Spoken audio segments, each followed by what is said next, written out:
Hi, everyone, and welcome to the Cyber Pulse podcast. Today, we're talking about something different, something a little bit more unique, a topic that a lot of people have different opinions on. So, I wanted to discuss it publicly and see where it goes.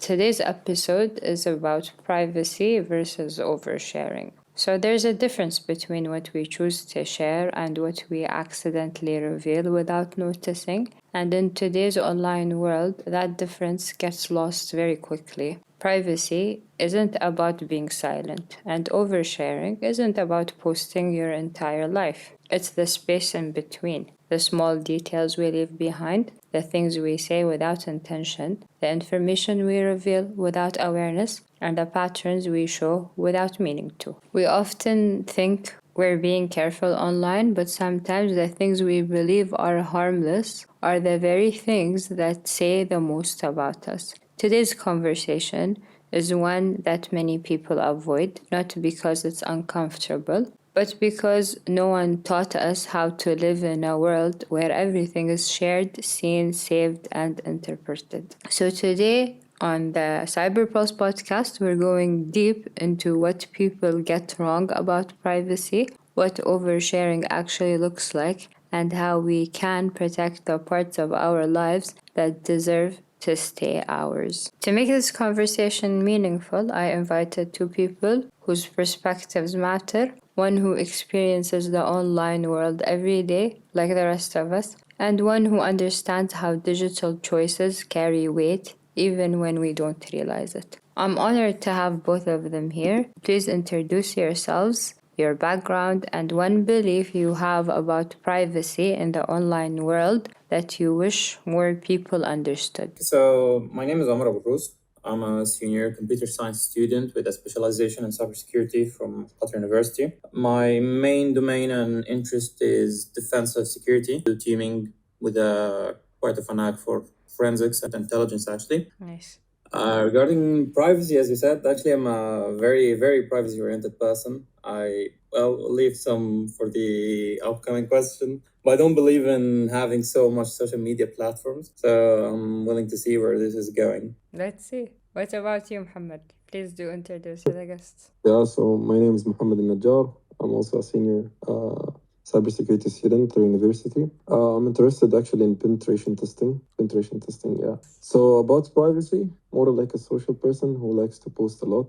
So yeah, let's see how the question will goes. Okay. I feel like you're both are ready for this unwanted debate, but I'm curious in having it, so let's see where it goes. So, a lot of people say I'm a private person, but what do you think most people actually mean when they say that? And what do you think privacy really is today? Well, I think about how people perceive privacy as concealing only what is private by norm. So, let's say in some societies, revealing your salary is considered a bit oversharing. That's what people consider protecting their privacy by like holding the salaries from getting out. Some people won't share what happens in their homes and whatnot, so they think that this is privacy. But then going on to share every single place they go to, they take photos everywhere and share online, and they think they're still private. They think their personal information is still protected, and I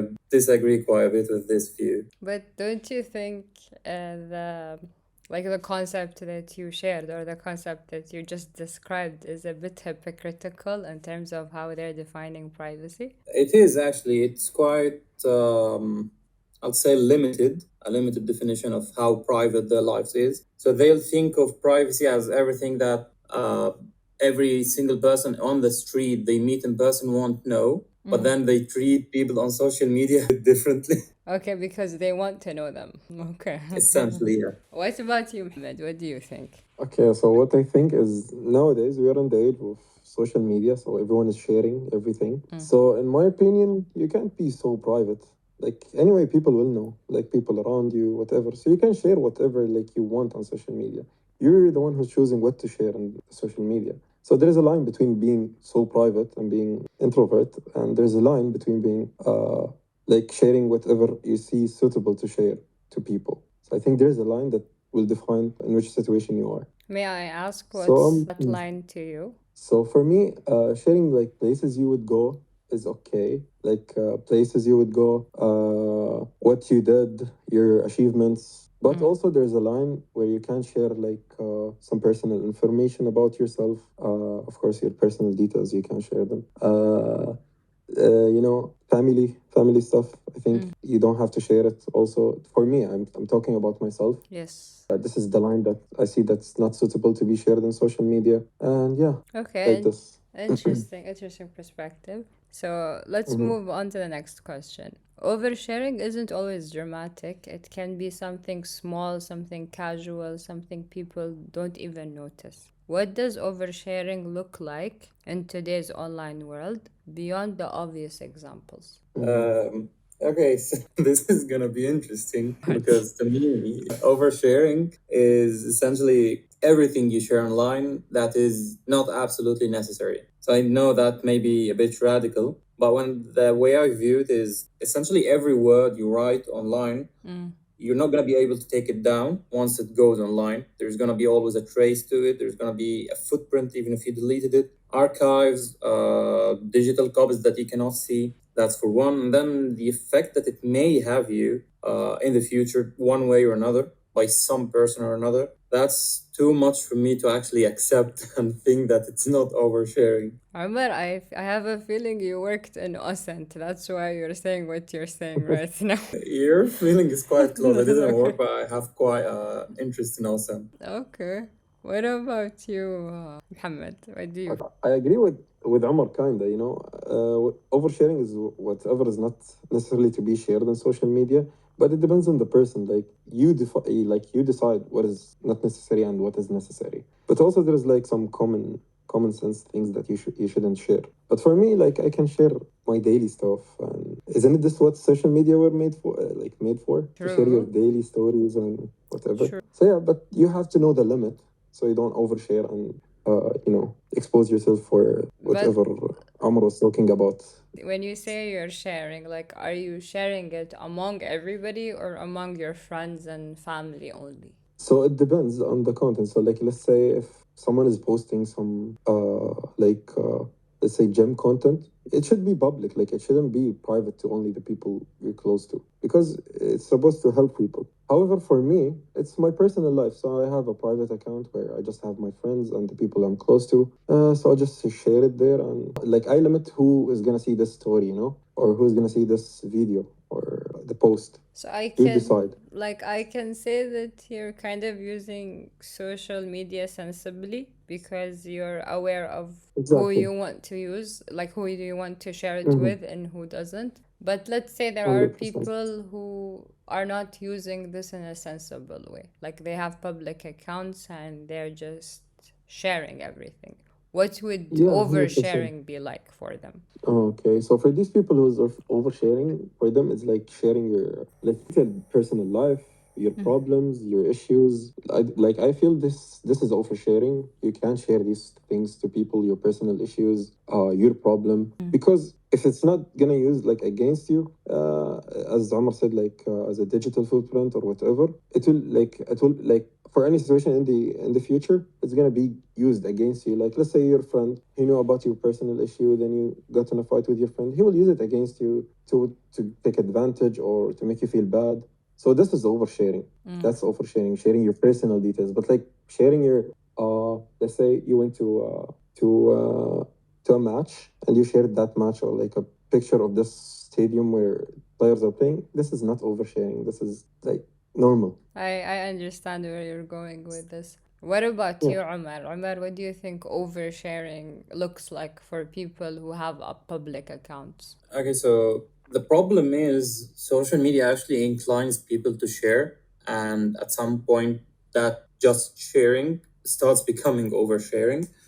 So the way I see oversharing with people who are not very digitally oriented or not so cybersecurity or privacy detailed and whatnot, this oversharing can be something like a family photo in a gathering and whatnot. So that breaches these members' privacy. Yes, they know you are taking a picture of them, but do they know you are posting their picture online where millions of people may see that picture. And then there is the newly or huge arising deep fake videos, which can take one picture of one person with 10 seconds of audio and then generate a whole new brand fake generated video with the same person's face and the same voice, which makes it quite a bit problematic for people all from all ages. Actually, like, it can ruin someone's career. True. It can get a child in a school being bullied by his friends when they see a deep fake video of him.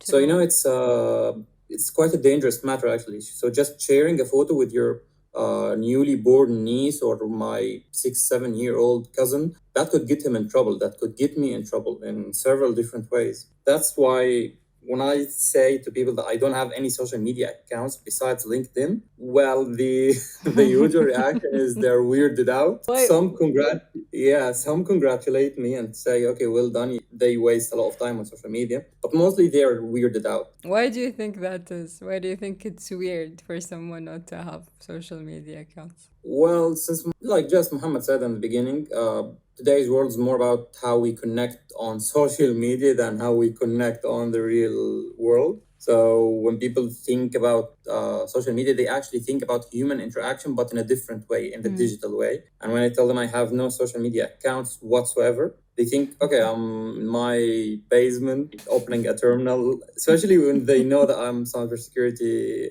enthusiast. So they think that I'm just studying in my basement with a terminal open 24/7, which may be true sometimes, but it's not me always. There's nothing wrong with that. It's okay. We won't judge here. So yeah, that's what I've been thinking about oversharing, and I actually don't have any social media, and I refuse to go in photos or anything on social media unless really necessary or unless I see it as beneficial to me in some ways or very hard to harm me and whatnot. Okay, interesting. I have a small question in terms of social media usage. Do you think people only post their happy moments online? Yeah, well, this is quite an interesting question, especially since I said that I only have LinkedIn. LinkedIn has been quite a trophy cabinet Yes. for most people. It's becoming annoying to some point, especially with the AI written posts, but let's leave that for another. So, yeah, people usually only post about their happy moments, which create some sense of false expectations for others. So when people see influencers and how they live, how their houses are, how the cars are, people start to get or question their own lives. So someone might say, okay, that kid is always happy, always smiling, always talkative in front of camera. Why is my kid not like that? When that kid may be forced to do it, that kid might be crying 23 hours a day, but only being obedient that 1 hour. True. So it creates some false sense of expectations. It actually grows unsatisfaction in people. So I think that is one crazy edge of social media if you think about it from that way. What about you, Muhammad? What do you think? Okay, for me, I disagree Okay. because from what I see, okay, as he said, he only has LinkedIn. So LinkedIn is just about happy posts. But Okay. however, if you check other websites, many people post about their sad moments, their bad moments. Many influencers does the same about what happened to them. Like they say they traveled, someone come and stole something from them. This is a sad moment that they share to people that even us, like influencer, we're having this type of problems. So yeah, I think many people post about their sad like part of life is the happy part only. But it depends on what platform you're using. If you're using LinkedIn, it's always happy. So you think like if it's other platforms, people can be genuine about it? Yeah, exactly. Okay, interesting aspect. What's one mistake people make about online privacy that puts them at risk or makes them more exposed than they think they are? I'm gonna speak to this from a previous experience. Ever since I had social media, I had some like inclination to remove everything that ties me to a profile or a platform. So even before I got into security and I got interested in threat Okay. intelligence and whatnot, like every 2 years I just delete all my accounts, delete everything. I know there'll still be a copy for that platform, but like that's usually behind the scenes. That's mostly not accessible for most people. So I wanted to delete everything that ties me to that profile or to that account or to that platform. So I delete everything like every year or two. I'd like export all the chats so that I have access for it later. But then the account itself, the post, the pictures, everything I've deleted, and then start a brand new account and add the same people once again. But And they'd why? ask me, Why yeah, would you go? they'd ask me why the hustle, why Yeah. the trouble. Yes. The thing is, I didn't like having something persistent that ties me to an account or to a platform. So I said, okay, let's enjoy the account for a year or two and whatnot, and then delete everything out. It sounded like a paranoid behavior, but I just did it like with every single account I had. Okay. If I didn't delete the account altogether, I just deactivated for months until everyone forgot I even existed. So that's something I used to do. So regarding your question, what is a mistake people make about social media? I'd say leaving quite an extended digital footprint that actually allows someone interested enough, dedicated enough to map quite a bit of their personal life with that account or with the information shared on that account.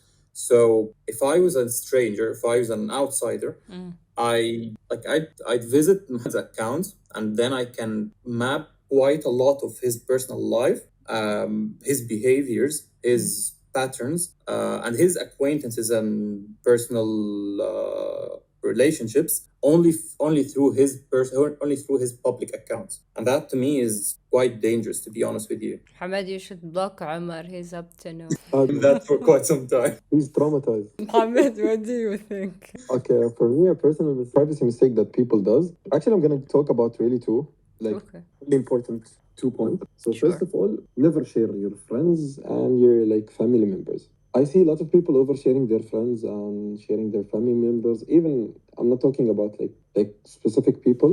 No, in general. Yes. Why? Because what if a hacker couldn't actually like if let's say for example, because this happened actually from a personal experience, someone tried to send me a phishing email.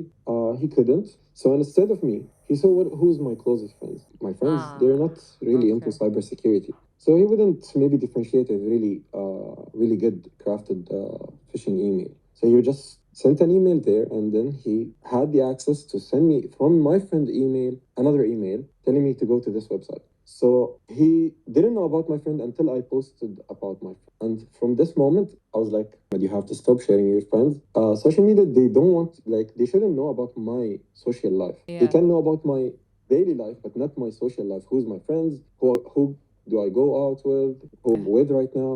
So that's why I stopped sharing my friend's name and my friend's pictures and whatever. And the other advice is I see a lot of people sharing their main emails and phone numbers on the platforms, like in the bio, or they linked it. I don't know how people could do this, because from email, as Omar said, they can just go and search, open source intelligence. Yes. Many platforms there, they should just go look up for the email, any data, they can go and get your password or whatever, try. So you can create another email for just social media, keep it there, keep it like separated from your main accounts. Like you can do a lot of things to prevent you getting breached, or having like a scamming email into your main account or main email account. So yeah, never share your personal or social life, people, whatever, and don't put your main accounts on social media, main email and phone number. You can do that. Yeah, I agree. I kind of like your perspective when it comes to that. I never thought of it that way, but this is a good tip point. So thank you for sharing that. So No, moving on to the next question. Many think they're safe because they don't share too much, but privacy online isn't that simple. Why do you think people feel safer than they actually are when it comes to what they share? I have no idea why you think of me as some old creep or whatnot. No, no, Okay, no. so the thing We don't like is, labels here. You are who you yeah. are. Okay, so the thing is, everyone, not just some people, everyone thinks they're much smarter than they actually are. So when True. they have a password, when they have multi-factor authentication, when they have separate laptops for work than they have for personal life, they think they're guarded. They think everything is in place. No one can get to them. When that's actually untrue. That's completely untrue by experience, by anecdotes, by reports, by every metric there is. So that applies to privacy online as well. So when people just share what they've been doing in their works, what certifications they have been obtaining, what people they have been meeting, they think, okay, I'm not sharing anything about my personal life, like about my family, about my close friends. Okay, so I'm good. I'm all good. But the thing is, some of the weak points I can actually get to someone is if I know where they work. That can actually lead me to getting to them. As Muhammad described, I can use someone else as a pivot point or somewhat. Yes. So without going into a technical discussion, people would think they're more private than they are, since they are not that well versed in how an attacker or an adversary would actually approach them if they wanted to harm them or to like exploit their data or their vulnerable weak points. So they don't think like an attacker. So they cannot actually think like an attacker because they have no idea what an attacker would do or how they would think. So they would assume, okay, I cannot do anything to myself as an outsider, so no one else, which True. I think is a bit of a limited perspective here. Yeah, because they're only seeing their own. They're not considering anyone else's perspective. Exactly. That's why I think awareness campaigns and like reports and actually podcasts like this would actually be helpful in raising awareness about matters such as privacy and how you can protect them. True, thank you for that. Muhammad, any points to add here? We talked about like people who's not sharing, they think they're safe, right? Yes. So nobody is ever safe. Actually, the first thing that would put you in a dangerous situation is thinking you're safe. Nobody is ever safe on social media or on this digital world. But the less personal data you're sharing, the lower probability that you're gonna be exposed to a threat or something, as Amar said. And stick to that line that we talked about at the beginning, that don't overshare. Just share the stuff that you feel that they are necessary to share, but never think you're fully safe, because this will lead that you're going to be easier to be exploited or have like a danger. You put yourself in a dangerous situation when you think you're safe. Interesting. So, a lot of oversharing comes from emotion. I've seen that personally. Like, when people are emotional, they'll overshare. Or when they're excited or angry or sad or pressured into something, they'll overshare. Why do you think people reveal more when they're emotional online? The thing I'm gonna say is actually gonna enforce how people think of me. But then emotions are some sort of weakness people experience. I'm not saying it's bad, it just makes people vulnerable in one way or Yeah. another. So when someone is quite happy about their certification or about a project they finished, the first thing they think of doing, aside from documenting the project, since no one documents ever, the first thing you think of doing is actually sharing about that project or certification on LinkedIn. I'm not saying that's bad. I do that. But Yes. then that same behavior gets carried on when you are sad and need some support. So you share some details of why you are sad Yeah. online, and then some people would give you support, but not actually genuine support. They give you support to maybe get some data out of you, and for whatever reason they have. And the same exact behavior would happen when you are sad, when you are grieving, when you are stressed or angry or whatnot. And in those moments, one doesn't think straight. Like he or she is just sharing what they're sharing. So that's why I think emotions is a bad state to open social media on. I think on that time, one should just turn to their actually close and loved ones who would actually support them, not just when you are sad or when you are grieving or whatnot. Even when you get an achievement or gain a certificate, I like to train myself on that. When I do something I'm proud of, the first one I tell like someone in my family, and then Yeah. I can see the pride in their eyes, and that gives me enough satisfaction that even if I didn't post about it in LinkedIn, I think that I feel I haven't missed anything. Like there's nothing that I would get extra aside from some visibility and like here and there, but that's just social credit. Interesting. What about you, Muhammad? What do you think? For me, emotions shut down the filter part of a brain. So let's say, for an example, you're angry in real life. you would say things that you would never say to a person if he's in front of you. I Because agree. when you're angry, yeah, you shut down this filter. So emotions really shut down this filter. So let's say you're angry, you're sad, you're excited. You'll post things that you normally wouldn't like post. Second of all, why would people overshare when they are emotional? They want to be they want to feel understood. When they have this Thank strong you. emotions of being sad or being excited, they just wanted the validation, the comfort, or being like just they want to feel connected. Especially if there is no someone really close to them, so they can talk to them or comfort them. Why is it very important for people to feel like they are understood? I feel this is how the human nature should be. Everyone needs to be understood at some point, especially like everyone is dealing with problems, situations. You just like at a moment of like let's say the week or the month, you just want to talk out everything that you have in your chest. You know, tell people like this happened, this happened, and this happened. Even if you don't want to reply from them, you just want to talk. You know, so You want especially to people let who it are like out, yeah. into social media. Yeah, you just want to let it out. Exactly. So that's why I'm talking like emotions really shut down this filter. You would say things that after it ends, you would say, "Oh, why did I say this? Why did I share this?" But like after the consequence is done, you'll say that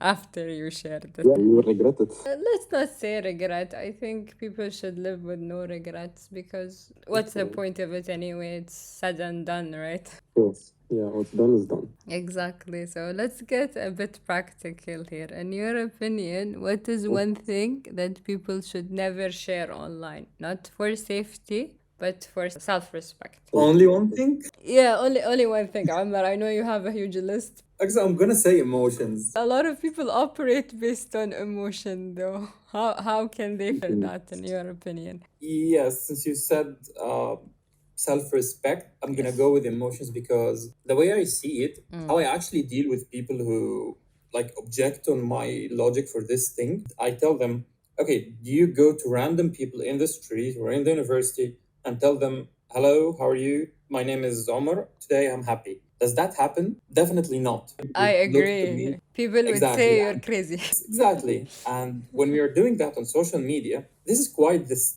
I'm not saying it's the exact same, but it's quite close. So even if I know the person, like if I went on a random day to Muhammad or any other of my acquaintances and told them, guys, how are you? I'm very sad today. This is quite weird. So the way I see it is people actually should turn to their loved ones. I'm always an advocate for reinforcing actual usual interaction on real life, not on social media, as much as possible, of course. Yeah. But yeah, I'm gonna stick with emotions. The one thing people shouldn't share online is how you actually feel, how what's going on in your mind. Interesting. What about you, Muhammad? What do you think? I would say private struggles Okay. because this is not the version of you that you want people to remember. And also, many people would use it against you.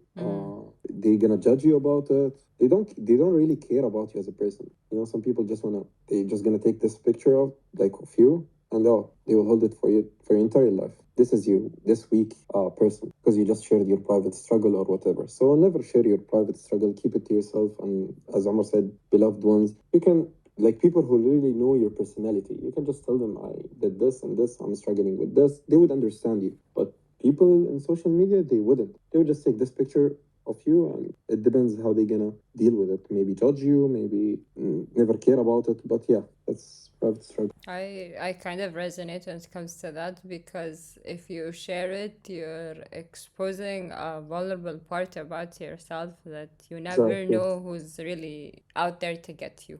So if it's exposed, it's a done deal. You can't really go back and do anything about it. So I have one more question for both of you gentlemen.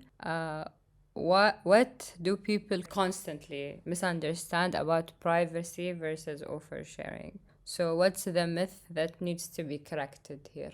For this one, I'm gonna go with people think they have full control of their privacy once they share. So they think they can take it back. One person I've talked to before, he used to overshare, but then stopped after I show him what OSINT can do. He thought, okay, when I share something like, let's say on Instagram or Snapchat, and once I delete that story or it just times out, okay, there is no trace of it. No one can ever see it again. But then as a simple example, I show him the Wayback Machine website and how it takes snapshots of other websites, and showed him several websites that we know today, and showed him the same website as a snapshot 5 years ago and 10 years ago and 15 years ago. And he actually disbelieved it. Like, he thought this is some made up thing. But then I showed him something that he actually witnessed about a couple of years ago. And then he did believe that no thing actually goes away once you delete it. There's always a trace, there's always a footprint, there's always a copy of that thing that you shared online, hidden somewhere. Maybe you can't see it, maybe a normal user can't see it, but it is there. Yeah. Someone can see it. If that company got a breach or compromised, that data of yours would got leaked. So that is the thing I'm gonna go with, is that people think that once they delete something, it's gone. And Yeah. no, once it's online, it can never be taken down once again. So one should actually consider what they share and whether they actually want to have it online for the next 10 years. Will it affect you in any way? If not, then go on with it. If you're not sure, I think better prioritize safety for this one. Interesting. What about you, Muhammad? So the myth is if my account is private, I'm safe. So many people think that setting their account to private is gonna solve every privacy problem in this world, and khalas, nobody is gonna expose him, nobody can go and like he has no threats, khalas. He's safe completely 100%. While it only needs one screenshot from one person who will really hate you in your private account just to share it publicly again. There's no private anymore. Else it's shared everywhere. So being private doesn't mean You're you're safe. safe. Okay, you have a private account, there's limited people who can see your story. However, you also need to know what to really post and what you shouldn't post. As Omar said, like, do you want this to really be there after 10 years or people know it after 10 years? Always like think about it in the future, not in this like in the present or in the Not current in the, situation. yeah. Oh, it's okay. But I So, yeah. think sometimes people post in an instant moment without like really thinking. Exactly. That's emotion. Yeah, true. So thank you, gentlemen, for being here. I just have one question for both of you. So I hope you enjoyed the conversation. Who do you think should join the Cyber Pulse podcast next? Someone who could add depth to conversations like this. Both of you, if you can suggest someone. Who would it be? Okay, I think Muhammad should answer this question first. Me, okay. I think it depends on the topic, actually. It depends on the topic. Like, what is the topic? Okay. Anything related to Osint and Omar is definitely the guest. Okay. But it depends on the topic, really, yeah. Okay. What about you, Omar? Do you have any suggestions? Okay, I'm gonna be quite a surprise man here. I'm gonna actually be interested in an episode where you are the guest and someone else is the host.